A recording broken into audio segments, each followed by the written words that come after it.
आप देख रहे हैं लाइव इंडिया हर पल। नमस्कार, लाइव इंडिया में आपका स्वागत है। मैं अनिल सम्राट। कांग्रेस नेता अशोक गहलोत ने कहा है कि बहुत कुछ स्थितियां स्पष्ट नहीं है, लेकिन घोषणा पत्र आते ही सारी स्थितियां जो है वो स्पष्ट हो जाएंगी। कांग्रेस नेता अशोक गहलोत हैं। राजद नेता तेजस्वी यादव द्वारा हर घर में सरकारी नौकरी दिए जाने की घोषणा पर कहा, थोड़ा इंतजार कीजिए, हमारा महागठबंधन घोषणा पत्र आने वाला है, उसमें सभी बातें स्पष्ट हो जाएंगी। कुछ बातें ऐसी होती है जो हमारी इच्छाएं होती है और हम चाहते हैं कि सरकार बनने के बाद हमसे काम करके दिखाए। अंत में जब महागठबंधन का घोषणा पत्र आएगा तो स्थिति स्पष्ट हो जाएगी। बता दिया जाएगा, मैं ये सोचता हूँ। कल तेजस्वी यादव ने बड़ी घोषणा की है, कहा है कि अगर हमारी सरकार बनती है महागठबंधन की तो सभी घर में एक सरकारी नौकरी दिया जाएगा। देखिए, थोड़ा एंजॉय कीजिए, मैनिफेस्टो आने वाला है, उन सब बातें स्पष्ट हो जाएगी। लेकिन सर, मैनिफेस्टो के पहले जिस प्रकार तेजस्वी यादव घोषणा करते जा रहे हैं, पहले भी घोषणा किया, कल भी घोषणा किया, तो मतलब गठबंधन में सब कुछ ठीक नहीं है क्या? नहीं, ऐसा नहीं होता है।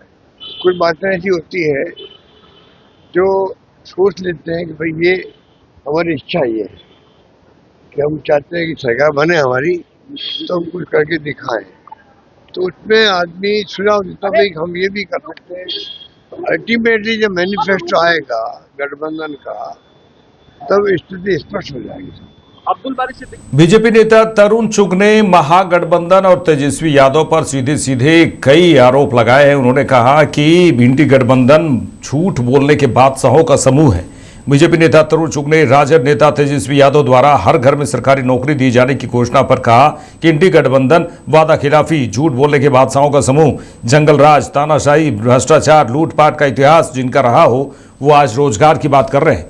प्रधानमंत्री नरेंद्र मोदी और मुख्यमंत्री नीतीश कुमार के नेतृत्व में एनडीए ने 75 लाख महिलाओं को स्वरोजगार एक ही महीने में दिए और बिहार के युवाओं के लिए 62,000 करोड़ रुपए का पैकेज दिया ताकि हर हाथ को काम मिल सके और बिहार आगे बढ़ सके।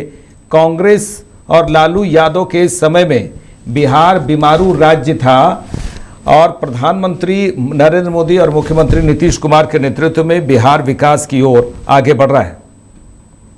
उनके खटाखट मॉडल से सरकारें दिवालिया हो रही हैं और सरकारें वादा खिलाफी पर काम कर रही हैं। और इंडी गठबंधन वादा खिलाफी, झूठ बोलने के बेताज बादशाहों का समूह है।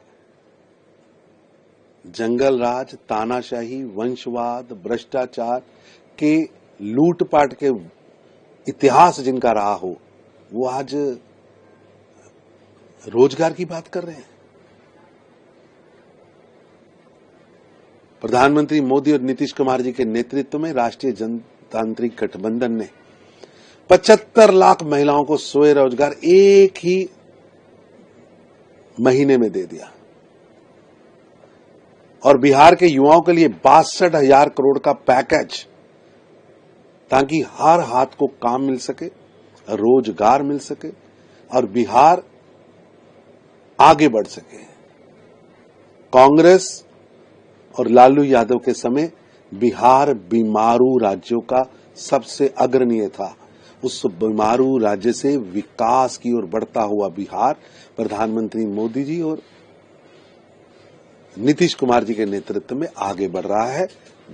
बिहार की जनता इस जंगल राज के जनकों को भूलने वाली नहीं है। बीजेपी नेता संजय जायसवाल ने यह दावा किया है कि महागठबंधन जो बिहार में चुनाव होने जा रहा है वहां पूरी तरह से बाहर है, महागठबंधन पूरी तरह से बाहर है। बीजेपी नेता संजय जायसवाल ने राजद नेता तेजस्वी यादव द्वारा हर घर में सरकारी नौकरी दिए जाने की घोषणा पर कहा, किसी भी दल को जब लगता है कि सरकार बनाने की कोई संभावना नहीं है तब वो इसी तरह की बातें करते हैं। तेजस्वी यादव और महागठबंधन को अब पूरे तौर पर मान चुका गया है कि वे बिहार चुनाव से बिल्कुल बाहर हैं, इसलिए वे इस तरह की बातें कर रहे हैं। जल्द ही आप तेजस्वी यादव से सुनेंगे कि जितने भी लोग उनकी पार्टी को वोट देंगे उन सभी को वे स्टारशिप में बैठाकर चांद पर ले जाएंगे, क्योंकि वे जानते हैं कि सरकार बनेगी नहीं और जिम्मेवारी उनकी होगी नहीं। इस तरह की बातें वही कर सकता है जिसे राजनीति का ज्ञान ना हो। किसी भी दल को जब लगता है कि सरकार बनाने की कोई संभावना नहीं है तब वह ऐसी ही बातें करते हैं। तेजस्वी यादव और महागठबंधन अब पूरे तौर पे मान चुका है कि वह बिहार के चुनाव से आउट है और इसलिए वह इस तरह की बातें कर रहे हैं। जल्दी ही आप तेजस्वी यादव जी से सुनिएगा कि जितने लोग भी उनके पार्टी को वोट देंगे सबको वह स्टारशिप में बैठा के चांद ले जाएंगे, क्योंकि वह जानते हैं कि सरकार बनेगी नहीं और जिम्मेवारी मेरी होगी नहीं।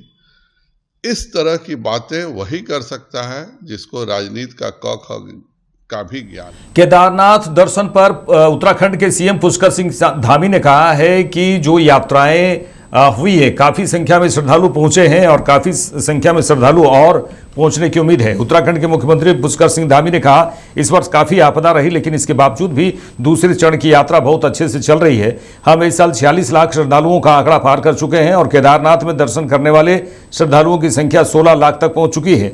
अभी भी यात्रा के दिन बचे हुए हैं। मैं समझता हूं कि श्रद्धालु बहुत ही बड़ी संख्या में आएंगे। हम प्रयास कर रहे हैं कि उनकी यात्रा सुरक्षित हो और अच्छी हो। काफ़ी आपदा रही, आप सब जानते हैं, लेकिन उसके बावजूद भी यात्रा बहुत अच्छे तरीके से दूसरे चरण की चल रही है। कुछ दिन यात्रा के हैं और एक अच्छा आंकड़ा 46 लाख का आंकड़ा इस वर्ष भी हमारा लगभग पहुंच गया है और केदारनाथ जी का जो आंकड़ा है वो 16 लाख को क्रॉस कर गया है। अभी यात्रा के दिन बचे हुए हैं। मैं समझता हूँ कि श्रद्धालु और बड़ी संख्या में आएंगे। हम उनकी सुविधा का भी संपूर्ण प्रयास कर रहे हैं कि उनकी सभी की यात्रा सुरक्षित हो, अच्छी हो। और शिवसेना नेता साइना एनसी ने कहा है, सीधे सीधे राहुल गांधी पर हमला बोला है। उन्होंने कहा कि राहुल गांधी केजी के छात्र हैं, तो वहीं प्रधानमंत्री को लेकर उन्होंने कहा है कि प्रधानमंत्री पीएचडी किए हुए हैं। शिवसेना नेता साइना एनसी ने कांग्रेस सांसद और लोकसभा नेता प्रतिपक्ष राहुल गांधी के बयान पर कहा कि राहुल गांधी बड़ी बड़ी टिप्पणी कर रहे हैं। पहले उन्हें स्पष्ट बताना चाहिए कि वे अमेरिका क्यों गए, जॉर्ज सोरोस के घर शादी समारोह में शामिल होने के लिए। हमारे प्रधानमंत्री मोदी यहाँ ब्रिटेन के प्रधानमंत्री कीर स्टारमर के साथ इंडो यूके रिश्ते को बढ़ा रहे हैं और देश में उद्योग ला रहे हैं। राहुल गांधी जी कहा जाए तो वो केजी के, उन्होंने कहा कि राहुल गांधी जी केजी के छात्र हैं और उनके मुकाबले हमारे प्रधानमंत्री पीएचडी हैं। राहुल गांधी बड़ी बड़ी टिप्पणी कर रहे हैं। पहले उनको स्पष्टीकरण करना चाहिए कि वो यूएस क्यों गए जॉर्ज सोराज के शादी के लिए। हमारे प्रधानमंत्री मोदी जी यहाँ प्राइम मिनिस्टर स्टाइमर के साथ इंडो यूके रिलेशनशिप्स को बढ़ा रहे हैं, उद्योग को ला रहे हैं देश में और उनको आपत्ति हो रही है। खैर, वो एक केजी के स्टूडेंट हैं, हमारे प्रधानमंत्री पीएचडी है, उनको पता है भारत के। केंद्रीय मंत्री सतीश चंद्र दुबे ने कहा है कि जिस तरह से तेजस्वी यादव बड़े बड़े दावे किए हैं, वो दावा बिल्कुल ही गलत दावा है। केंद्रीय मंत्री सतीश चंद्र दुबे ने राजनेता तेजस्वी यादव के बयान पर कहा, उनका कौन सा ब्लूप्रिंट है जिसके माध्यम से वो नौकरी दे देंगे। यह केवल चुनाव जीतने के लिए एक झूठा आश्वासन देना है और कुछ नहीं है। प्रधानमंत्री नरेंद्र मोदी, मुख्यमंत्री नीतीश कुमार वही बात बोलते हैं जो करके दिखाते हैं। तेजस्वी यादव के दावे गलत हैं। एक बात बताइए कि कौन सा मेथड अपनाएंगे, कौन सा उनका ब्लूप्रिंट है जिसके माध्यम से नौकरी दे देंगे। देखिए, चुनाव जीतने के लिए इतने स्तर नीचे जा सकते हैं, एक कल्पना से पर है। एक आम आदमी से भी पूछिएगा तो वो भी यही बात कहेगा कि संभव नहीं है। तो ये केवल चुनाव जीतने के लिए एक झूठा आश्वासन देना ही है, दूसरा कुछ नहीं है। और नहीं तो देखें हैं आप, पहले रेलवे में जब मौका मिला था तो जमीन के बदला, नौकरी के बदला जमीन लेके तब नौकरी दी गई थी। तो कदापि संभव नहीं है और हम लोग जो घोषणा करते हैं उसको करते हैं। आदरणीय प्रधानमंत्री जी वही बात बोलते हैं, आदरणीय नीतीश कुमार जी वही बात बोलते हैं जो करते हैं, करके दिखाते हैं। तो उनकी दावे बिल्कुल गलत है। ये आम पब्लिक से, एक गाय चराने वाले से भी पूछिएगा तो वो भी यही कहेगा कि गलत आश्वासन है।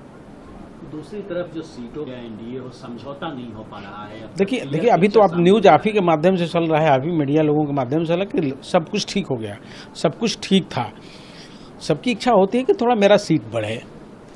अपनी बात रखना कोई गुनाह नहीं होता है और उसमें समन्वय बैठ जाएगा, बैठ ही गया है, बहुत जल्द घोषणा हो जाएगी। प्रशांत किशोर की पत्नी ज्योति सिंह ने जनसुराज के प्रमुख प्रशांत किशोर से मुलाकात की और उनकी मुलाकात में उन्होंने कहा कि मेरी मुलाकात टिकट पाने के लिए नहीं है, बल्कि मैं उनसे अपना दुख व्यक्त कर रही हूं ताकि प्रशांत किशोर जो मेरे भाई हैं वो मेरी बात सुनकर वो समझें। और उन्होंने, ज्योति सिंह ने ये भी कहा कि जो बातें मैंने कहा है उससे जिस तरह से जो हुआ है वो अन्य महिलाओं के साथ ना हो। वहीं प्रशांत किशोर, जनसुराज प्रमुख प्रशांत किशोर ने कहा है कि ज्योति सिंह मेरे से मिलने के लिए आई और अपना दुख बताई है जिस तरह से उनके साथ हुआ है। एक पारिवारिक मामला है, उन्होंने कहा एक पारिवारिक मामले पे हम तो नहीं आएंगे, लेकिन कई बातें हैं जो हम समझने की कोशिश करेंगे। उनका मकसद टिकट लेने का नहीं था। अब भाई जिन्होंने ज्वाइन कराया है वो जवाब देंगे, हम लोग क्या बोल सकते हैं उसमें। आप ज्योति जी से कब मिले थे? 2 साल पहले वो यहाँ पर आई थी मिलने अपने कुछ साथियों के साथ, तब मिले। उसके बाद तब क्या टिकट की कोई नहीं प्रशांत उपेंद्र कुशवाहा को झटका देने वाले की इच्छा जताई थी क्या उन्होंने कभी? नहीं, हमसे वो सब कोई बात नहीं हुई थी। उस समय उन्होंने जो बात कही थी वो परिचय की बात थी। हमने उस समय भी उनको यही कहा था कि ये आपका पारिवारिक मामला है और इस मामले में मैं कुछ बोलना मेरा उचित नहीं होगा। ये आपके और आपके पति के बीच का मामला है। चुनाव लड़ना चाहेंगे? हमसे कोई इस पे बात नहीं हुई। उपेंद्र कुशवाहा को झटका देंगे आप? अरे भाई हम ना उन्होंने हम कैसे जबरदस्ती, अगर वो मांगती है, अगर वो कहती है कि हमें मौका दीजिए। सबसे पहले जनसुराज का जीत का दावा करते हैं, अगर ज्योति सिंह टिकट मांगती है तो देंगे कि नहीं? भाई हम आरा से ऑलरेडी टिकट अनाउंस है। नहीं, सवाल नहीं।